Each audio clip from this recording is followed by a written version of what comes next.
परमेश्वर प्रभु यीशु मसीह के नाम से तेरे पास आकर तेरा धन्यवाद करते हैं प्रभु जी इस मौके के लिए जो तूने हमें दिया है कि हम तेरे वचन पर रोज़ की तरह प्रभु आज मनन कर सकें। प्रभु सबकी सहायता कर ताकि तेरा वचन जो है हमारे हृदय की गहराइयों में उतर कर प्रभु जी हमारे जीवन के एक एक पल को आशीषित करे। यीशु के नाम से मांगते हैं, आमीन। सुबह की बरकत यानी यीशु की बरकत प्रोग्राम में आप सबका स्वागत है। और आज फिलिपियों की पत्री से थोड़ा सा हट के मैं प्रेरितों के कार्य उसके 27 अध्याय के कुछ वचनों को चाहता हूँ कि हम उन पर ध्यान करें। 27 का प्रेरितों के कार्य उसका 27 अध्याय उसका 9 और 10 वचन, फिर उसका 17 वचन और 21 से लेके 26 वचन तक हम पढ़ेंगे। मुझे बहुत खुशी होती है ये जानकर कि आप में से बहुत से लोग सुबह बाइबल लेके इस प्रोग्राम को शुरू करते हैं और बाइबल से आप उनको पढ़कर उनके ऊपर निशान लगाते हैं ताकि वो हर रोज़ आपके जीवन के लिए एक आशीष का कारण बने। सो यहाँ पे 9 वचन में लिखा है, जब बहुत दिन बीत गए और जल यात्रा में जोखिम इसलिए होती थी कि उपवास के दिन अब बीत चुके थे, अतः पौलुस ने उन्हें ये कहकर समझाया, हे सज्जनों, मुझे ऐसा जान पड़ता है कि इस यात्रा में विपत्ति और बहुत हानि ना केवल माल और जहाज़ की वरन हमारे प्राणों की भी होने वाली है। यहाँ पे मैं इस बात के ऊपर ध्यान देना चाहता हूँ कि ये जो जीभ है इसके वश में बहुत कुछ है और ख़ास तौर से जो परमेश्वर के दास हैं, परमेश्वर के चुने हुए लोग हैं, जो परमेश्वर की सेवा करते हैं, वो जो कहते हैं अगर वो परमेश्वर के वचन के अनुसार चलने वाले हैं तो वो बात बहुत से लोगों के लिए आशीष का कारण बनती है। प्रभु यीशु मसीह का जो कार्य है वो हम सब लोगों के लिए ठहराया गया है। पौलुस यहाँ पे इस बात को कहता है, हे सज्जनों, मुझे ऐसा जान पड़ता है। जो लोग परमेश्वर के साथ परमेश्वर की सेवा में लगे होते हैं उन लोगों के जीवन में बहुत सी बातें बहुत बार परमेश्वर पहले से बता देता है। कुछ लोगों को वह दर्शनों के द्वारा, कुछ लोगों को वह स्वप्नों के द्वारा और कुछ लोगों को बातचीत के द्वारा वो आगाह करता है। मुझे ऐसा जान पड़ता है कि इस यात्रा में विपत्ति और बहुत हानि ना केवल माल और जहाज़ की वरन हमारे प्राणों की भी होने वाली है। जो होने वाली चीज़ें होती हैं उनको परमेश्वर के लोग उन बातों के लिए परमेश्वर के चरणों में रखकर गिड़गिड़ाकर परमेश्वर के सामने प्रार्थना करते हैं तो वो बहुत समय वो सारे हालात बदल जाते हैं। यहाँ पे जब हम 13 वचन को देखते हैं, 15 वचन को, जब आंधी जहाज़ पर लगी तो वह उसके सामने ठहर ना सका। जहाज़ जो है वो आंधी के सामने ठहर ना सका, वो लड़खड़ाने लगा। अतः हमने उसे बहने दिया और इसी रीति से बहते हुए चले गए। जहाज़ को मलाहों ने किसी भी तरीके से अपनी कोशिश करके उसको सही डायरेक्शन में या दाएं बाएं मोड़ने की कोशिश ना करके हवा के बहाव को मौका दिया ताकि वो जहाज़ को आगे लेके जा सके। 19 वचन में लिखा है,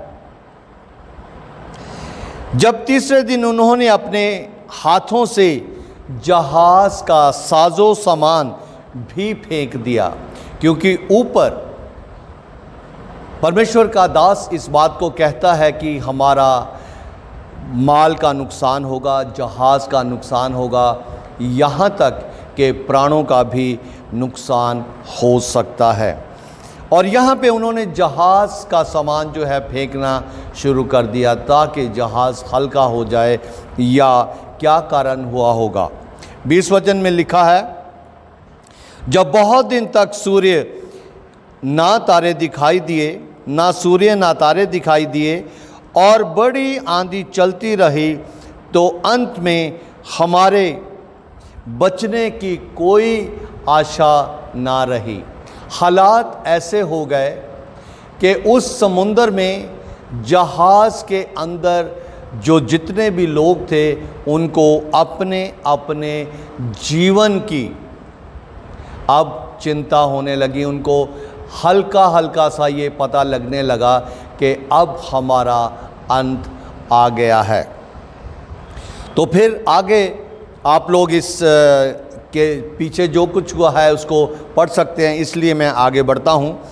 21 वचन में लिखा है, जब वे बहुत दिन तक भूखे रह चुके तो पौलुस ने उनके बीच में खड़े होकर कहा, हे लोगों, चाहिए था कि तुम मेरी बात मानकर क्रेते से ना जहाज़ खोलते और ना ये विपत्ति आती और ना ये हानि उठाते।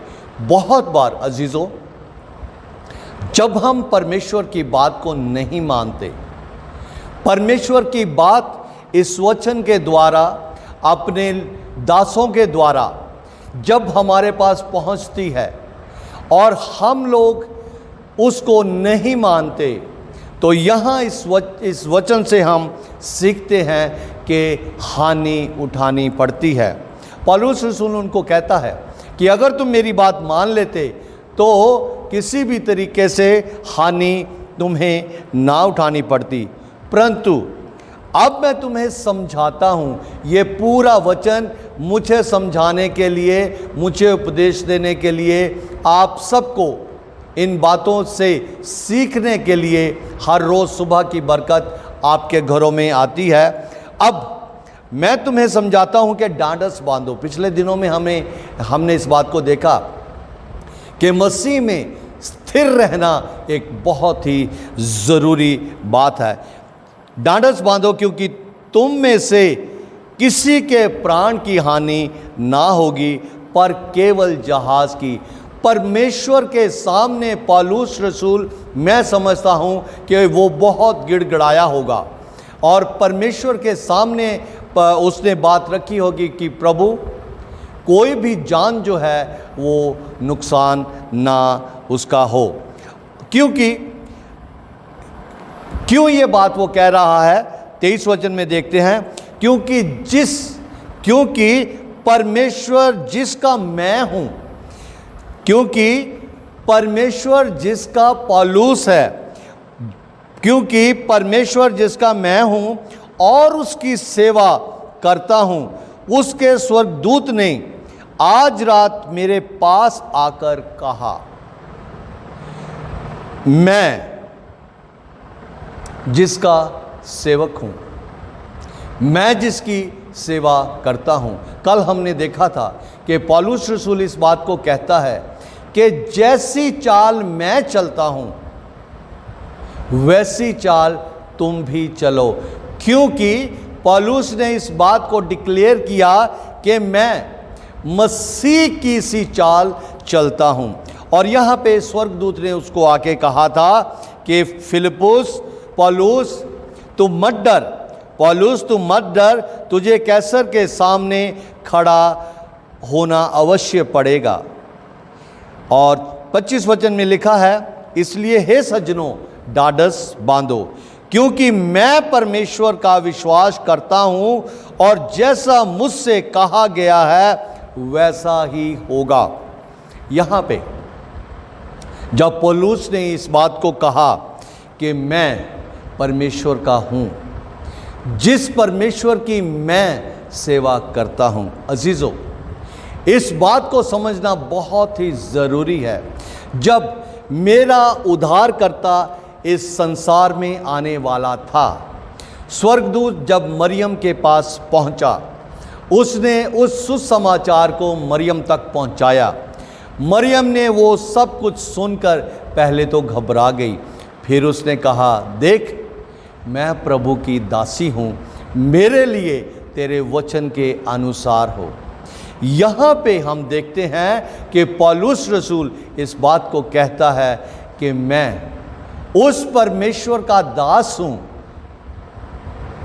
जिसने मुझे अंधकार से निकाला।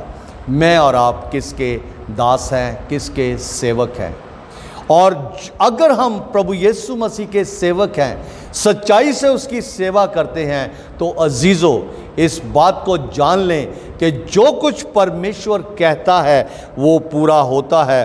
परमेश्वर ने जैसा कहा है वैसा ही होगा। परमेश्वर के वचन में लिखा है कि यदि तू विश्वास करेगा तो तेरा घराना उद्धार पाएगा, तेरा घराना जो है वो मुक्ति पाएगा। अजीज़ों हमें ये डिसाइड करना है, ये बिल्कुल स्पष्ट रीति से हमें जानना है कि हम किसके हैं। अगर हम परमेश्वर के हैं तो परमेश्वर हमारे जीवन में हर एक कार्य पूरा करेगा। प्रभु आप सबको बहुत बहुत आशीष दे। आइए प्रार्थना करें।